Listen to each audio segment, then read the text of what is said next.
دعوت media YouTube channel, محبت کا پیغام، انسانیت کے نام۔ اب علم کی فضیلت پر تقریر پیش کرنے کے لیے میں دعوت کلام دیتا ہوں محمد اظہار ابن محمد اشراق صاحب کو کہ افلاک سے آتا ہے نالوں کا جواب آخر، افلاک سے آتا ہے نالوں کا جواب آخر، کرتے ہیں خطاب آخر، اٹھتے ہیں حجاب آخر۔ محمد اظہار ابن محمد اشراق۔ السلام علیکم ورحمۃ اللہ وبرکاتہ۔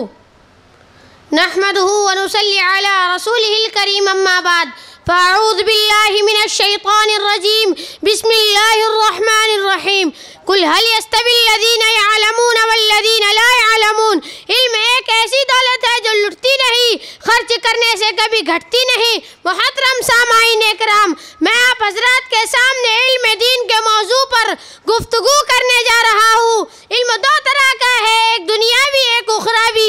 علم چاہے دنیاوی ہو یا اخروی، انسان کو عزت و فضیلت عطا کرتا ہے، لیکن دنیاوی علم صرف دنیا تک ہی محدود رہتا ہے، اور اخروی علم انسان کو دنیا اور آخرت دونوں جگہ رسوائی اور ذلت سے نجات دیتا ہے اور عزت و شوکت عطا کرتا ہے۔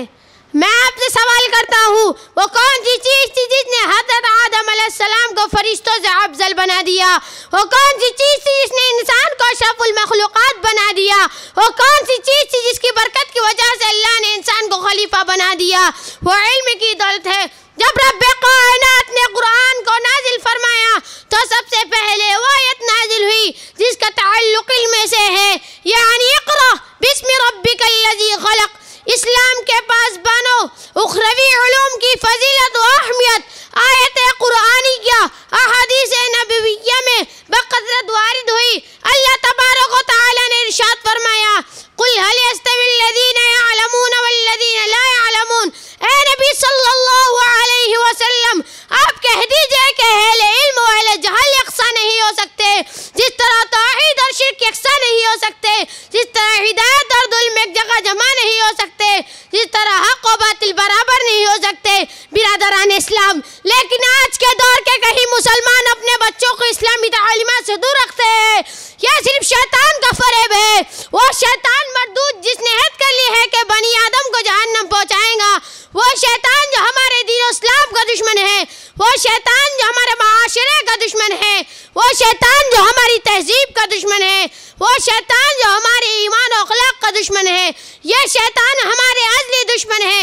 اپنی خوبصورت اور رنگین جال میں پھنسا کر اسلامی تعلیمات سے دور رکھنا چاہتے ہیں۔ اگر ہم اپنے معصوم بچوں کے غیر خواہ ہیں تو انہیں دین کی تعلیم دے۔ اگر اللہ نے حوصلہ دیا ہے تو اس سے بھی آگے بڑھ کر اپنے بچوں کو عالم دین بنائے، اس لیے کہ رسول صلی اللہ علیہ وسلم کا ارشاد مبارک ہے کہ انہ لیستغفر للعالم من فی السماوات ومن فی الارض حتی الحیتان فی البحر۔ زمین و آسمان میں جتنی چیزیں ہیں وہ سب عالم کے لیے مغفرت کی دعا کرتی ہے، عالم کے لیے فرشتے مغفرت کی دعا کرتے ہیں، عالم کے لیے جنات بھی دعا کرتے ہیں، عالم کے لیے کیڑے مکوڑے بھی دعا کرتے ہیں، عالم کے لیے سمندر کی مچھلیاں بھی دعا کرتی ہیں۔ دعا ہے کہ اللہ رب العزت ہم سب کو علم دین حاصل کرنے اور اس پر عمل کرنے کی توفیق عطا فرمائے۔ آمین وما علینا الا البلاغ المبین۔ السلام علیکم ورحمۃ اللہ وبرکاتہ۔ ماشاء اللہ۔ دعوت میڈیا یوٹیوب چینل، محبت کا پیغام، انسانیت کے نام۔